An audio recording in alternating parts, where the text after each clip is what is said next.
श्रूयते। इदानीं मम अतीव सन्तोषः जयनगरविभागे सरलसंस्कृतवर्गे शारदा भगिनी श्रीदेवी भगिनी आह्वानं स्वीकृत्य अहम् अद्य भागं वोढुं मम अतीव सन्तोषः। यूयं सर्वे प्रतिभावन्ताः, यूयं सर्वे संस्कारयुक्ताः इति मन्ये। इदानीम् एतत् कार्यक्रमं बहु सम्यक् चलति। मम लघुभाषणं भगवद्गीता मार्गदर्शनं कथं भवति अस्माकं जीवने इति वक्तुम् इच्छामि। इंग्लिश् माध्यमे वदामि, सम्यक् वा? Can I speak in English? English is okay? Okay, very good. Okay, excellent. Children, you are all very brilliant. I am very impressed. You have such lovely teachers. And I will keep my talk very simple. You see, when I am with you people, I am also like a child only. And for me, Bhagavad-Gita is an extremely important guide in my life. If I were to compare Bhagavad-Gita to something, it is like a compass. You know, today we have GPS in cars, even on your mobile phones. But there is something called a compass. The compass takes the North Pole direction. Have you all seen the compass? Have you seen it, Gauri, in your school? A compass? Yeah. See, a compass will always show you the correct direction. And before mobile phones with GPS came, a compass was very important. And a compass is very useful to you even when you don't have electricity. Now the thing that makes the compass show the direction, can you tell me what it is? It is the very good answer. It is the Earth's magnetic force. Similarly, Bhagavad-Gita is our compass for Dharma. And the force that is directing the compass is Sri Krishna. In every one of us, there is an Arjuna. Arjuna is the one who has to face life. Today you are a student. Now I am also a student in Samskrita Bharati. I may be an officer in a company. I may be a doctor. I may be driving a train. In all cases, I have got to do my duty. I am Arjuna. Where do I find my Krishna? The Krishna is actually inside me. If I have Bhagavad-Gita as the Dharma compass with me, the direction of the compass is always right because it is being directed by Krishna in me. Now when the invitation came to me, Bhagini sent 2 shlokas. Yada yadai dharmasya glanir bhavati bharata abhyutthanam adharmasya tadatmanam srujamyaham paritranaya sadhunam vinashaya cha dushkrutam dharma samsthapanarthaya sambhavami yuge yuge. So the most important word in these 2 shlokas is Dharma and Bhagavan. Here when we say Bhagavan, it is not necessarily just Krishna. Rama, Durga, Ishvara, Shiva, Ganesha, everybody represents God. In Hinduism, the word for God is Ishvara. So when we say Bhagavan, we mean Ishvara. So Ishvara is saying, I will come and uphold Dharma. How does he come and uphold Dharma? Is he like a policeman? A policeman will be at the traffic signal, seeing if somebody is breaking the signal, and he will stop him and put him a fine, give him a fine, give him a ticket. Here in Bhagavad Gita, this policing is not done by Krishna like this. Krishna sits in every one of us and acts as the force to guide our Dharma compass, which is the Dharma that we need to follow. So if you children understand this much about Bhagavad Gita, Bhagavad Gita shows us the way to lead our life in Dharma. Now you will ask me, because you are all very intelligent children, you will ask me, what is Dharma? What does it mean, Dharma? I would say Dharma has 3 parts. I think you all know this already. I am going to tell you in my own way. First part of dharma is you have to do your job very well. Whether you are a student or a teacher or a doctor or an engineer or a mother.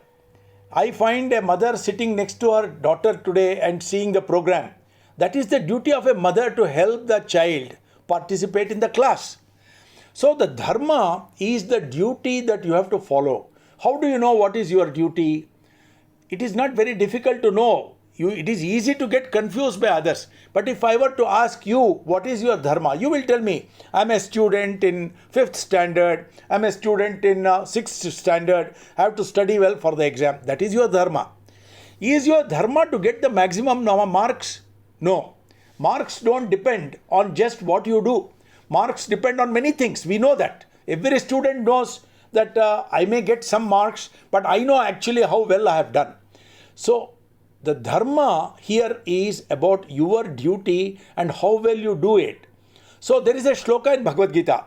Buddhi yukto jahatiha ubhe sukruta duskrute tasmat yogaya yujyasva yoga karmasu kaushalam. Yoga here means dharma. Karmasu kaushalam. If you are efficient in your work, one part of dharma you are taking care of. If I am preparing food, I have to prepare it perfectly to the best of my ability. That is my dharma.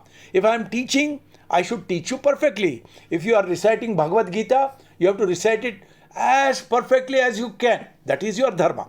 So one part of dharma we have understood.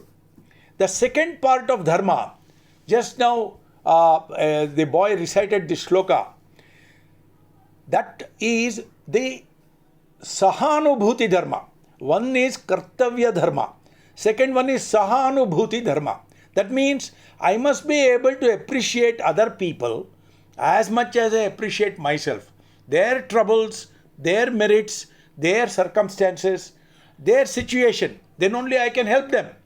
Why should I help them? Because as a human being, it is my dharma to help others. So what it says in Bhagavad-Gita, just now you heard this shloka.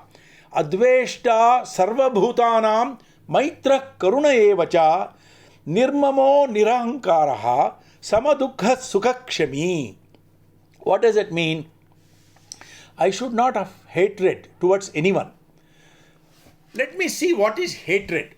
See, I hate my neighbor because he is not doing something properly.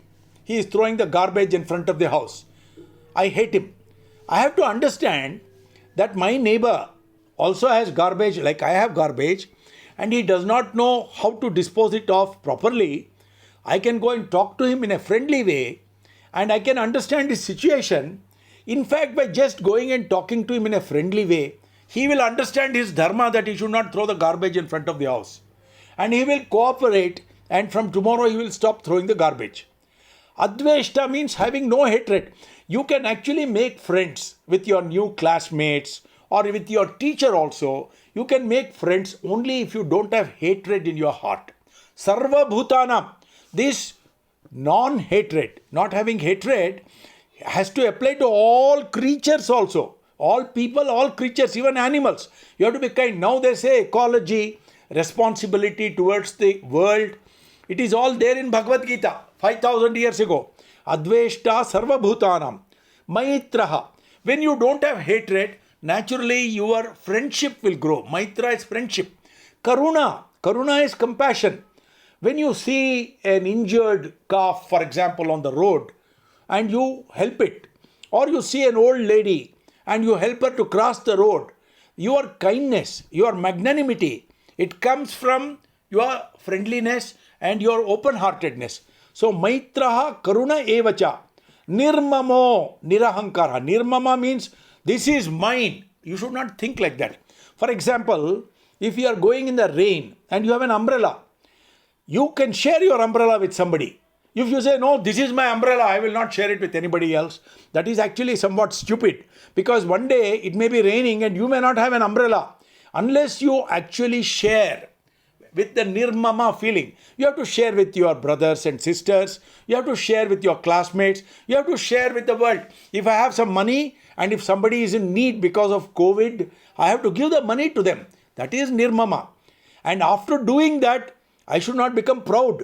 nirahankaraha. So Bhagavad-Gita is saying, if you have to observe the dharma of sahanubhuti, you have to have this friendliness and sharing without any ego and I did it kind of feeling. And kshami, you have to forgive others. See, nobody is perfect. Even I have done wrong things in my life. You may also do one or two mistakes. But when somebody does something to you, you should be ready to forgive. Because if you forgive and forget, your friendship will grow again. And remember, nobody is perfect. So this is Sahanubhuti Dharma. There is a third Dharma, especially for children like you who are very intelligent. For people like Sridevi and Sharada, this is very important. What you do, if you are an important person in society, not only can you do your work very well and also be friendly with others, but at the same time you can become a role model. Becoming a role model is very important because if we see Sudha Murthy or Narayan Murthy or Abdul Kalam or this T. Srinivasan who is playing cricket now in Australia, he is the son of a day wage earner, laborer. That laborer's son from a village in Tamil Nadu, he practiced cricket so well, he became a role model now for the entire village. P.T. Usha also grew up in a village. She became the champion runner. Sindhu plays shuttle badminton. She is so good. So you can be a role model. For that there is a shloka in Bhagavad Gita. Yadyadacharati shreshtaha tattadevetaro janaha sa yat pramanam kurute lokastad anuvartate. So that means, supposing I am a teacher in a school and I tell children, Swachh Bharat, you should not throw garbage. And when I go out of the class, I have a piece of paper in my hand. I throw it on the roadside. The students will see it. The students don't listen to me as much as they observe me. If I say, please write neatly, your handwriting should be perfect. When I write on the board also, my writing should be perfect. I am a role model.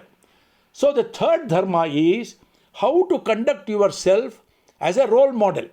Now, if you have everything in life, you are rich, you are healthy, you are happy, is there anything for you to do in Bhagavad Gita? Bhagavad Gita says yes. It is called Loka Sangraha. Loka Sangraha means welfare of society. It is not enough.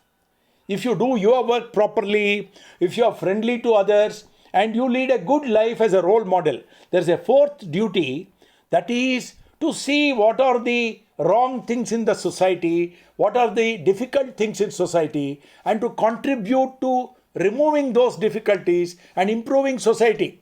A very good example of this, I would say, is Sudha Murthy. She is spending lots of money to do various things which will not give her any benefit. She is doing Loka Sangraha. So I have told you 4 principles of Bhagavad Gita. First principle is do your duty the best. Don't worry about the results because very often the results are not in your control. But doing the work perfectly is very much in your control. That is one thing. And second one is if you are friendly to others and share and forgive and be a lovable human being.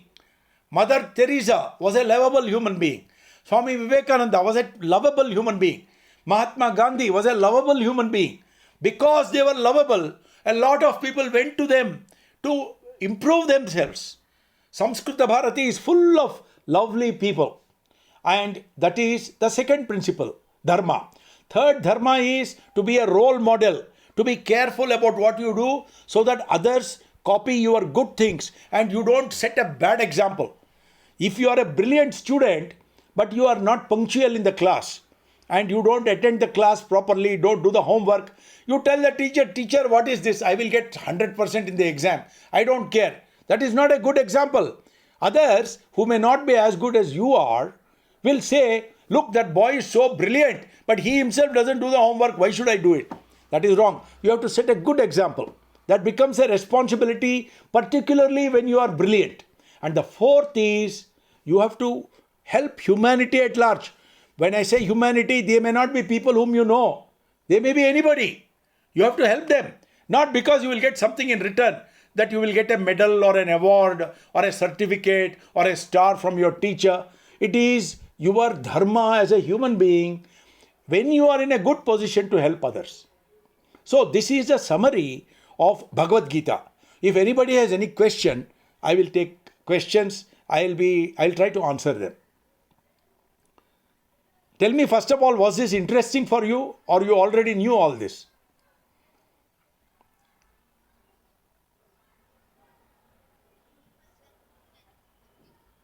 Oh, very nice, very nice. I'm very happy. I'm very happy I have done my dharma. Now if you have any question, you please ask. प्रश्नः अस्ति वा? कोऽपि प्रश्नं करोति? Very good. So thank you very much and God bless all of you. And if I get any other opportunity to participate in the class, I'll be very happy. And have a great Gita Jayanti. Remember, Gita is your Mata. And just as you respect and love your mother, you have to respect and love Gita. And Gita is your, what is it? It is your Dharma compass. It is your Dharma compass. And who is driving that compass? Who is driving that compass? Krishna Bhagavan. Krishna Bhagavan. So, if somebody asks you, how do you know what is right? You tell him, I have got Dharma compass, my friend. And this Dharma compass is being driven by Krishna Bhagavan. So, I have no confusion. I don't need a GPS. As far as this is concerned, I am clear. I am observing my Dharma. God bless you all. Thank you very much. धन्यवाद. धन्यवाद.